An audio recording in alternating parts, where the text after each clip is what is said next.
Got your racing gloves? When you think of Chittering Valley, you probably imagine scenes like this. Or this. Not this. A private Formula One style racetrack is being built outside Bindoon. It's a 4.6 kilometre 17 turn circuit of high grip asphalt complete with pit stops. Shake and bake, Cal! Woo! Where wealthy people can take their supercars and drive them as they were intended. Club Moolia, as it's known, is on track to open next year, and when it does, it's going to be entourage spec indulgence. You can watch your mates race their cars from either a 400 square metre corporate lounge or your own box. As well as the racetrack itself, there's going to be the biggest man-made lagoon in Western Australia, 12,000 square metres. That's 10 times the size of an Olympic swimming pool. You can get lost in there. Well done! The lagoon is going to have 21-metre water slides feeding into it. Sounds like a good place to film the next season of White Lotus. Oh, next season's up late, if we're still here. There's going to be a sporting academy with 5 indoor tennis courts fitted with lasers that track how you're hitting the ball. Are you good at tennis? Exactly, so why are you speaking? A golf driving range. That's your home! Are you too good for your home? And an indoor obstacle course. Parkour! Which is there to use when it's too windy or rainy to use the outdoor obstacle course. Parkour. It'll be the most fun anyone's had in Bindoon since these guys stopped holding their concerts out there. How do I not know about this? Where's the money coming from? Mainly Singapore. These people are so posh and snobby, they're snotty. The state government has ticked off on what is the first of many stages of construction.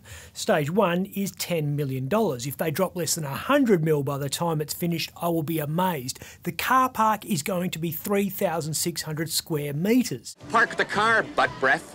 It's going to be powered from its own standalone solar farm that's 1 hectare in area. Big bucks to build and big bucks to use it.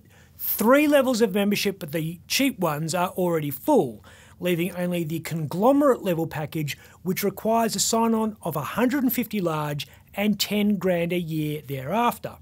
The owners say they're aiming for a 50-50 split between local members. I'm looking at you, Lawrence Escalante. And overseas tourists. They've got Formula One Supremo Bernie Ecclestone on as some kind of quasi-ambassador. I think it's super. Although, much like me, Bernie looks a bit confused about the whole thing. You know how quick they can be at the circuit. They would just turn up and be able to do that. Club Moolia has a pretty clever business model. The owners know that owning a supercar in Singapore is rough because the government taxes and charges make an already expensive hobby quite ridiculous. A Ferrari that you'd pick up here for $500,000 could end up costing 3 times that over there. The idea is they keep the car in Bindoon and fly down for the occasional spin. Okie dokie, I'll be there. I'm sure the Tourism Minister will be there for the opening. And Roger Cook will have more than enough time to do that. Rog has lost his commerce portfolio in the cabinet reshuffle and picked up the hydrogen industry ministry. The hydrogen industry doesn't exist, so he should be able to squeeze in a quick trip to Bindoon next year. There are a few other winners and losers in the reshuffle. As we know, Dave Kelly, a politician who embodied the triumph of ambition over ability, is out. As is Alana McTiernan, who's still pretending that her retirement was her call and had nothing to do with a howling argument she had with the Premier in front of the entire Cabinet a little while ago. Sounds like you know something. I'm sure she'll tell us what really happened one day, probably over a glass of wine. We won't go through all the changes because who cares, but Sue Ellery's got a wish and she's out of education and training. That's now with Tony Booty. Reece Whitby picks up Booty's racing and gaming portfolio, which shouldn't stretch the former reporter too much. Now the sale of the TAB's off and the Casino Royal Commission's over. Former teacher Sabine Winton is the new Simone McGurk, takes on child protection, prevention of family and domestic violence and community services, which is the ministerial equivalent of a bowl of cold sick.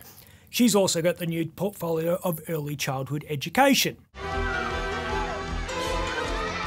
And fellow newbie Jackie Jarvis is responsible for agriculture and small business, as well as being Minister for Forestry, which shouldn't be too onerous because her government has banned it. Some debuts for 2023 in Up Late. One show to go for the year. Up Late's top ups and fails of 2022. Can't wait. I'm Ben Harvey. If anyone knows how to murder someone and get away with it, it would have been him. He was an animal. You believe Gary White is an innocent man? 100%.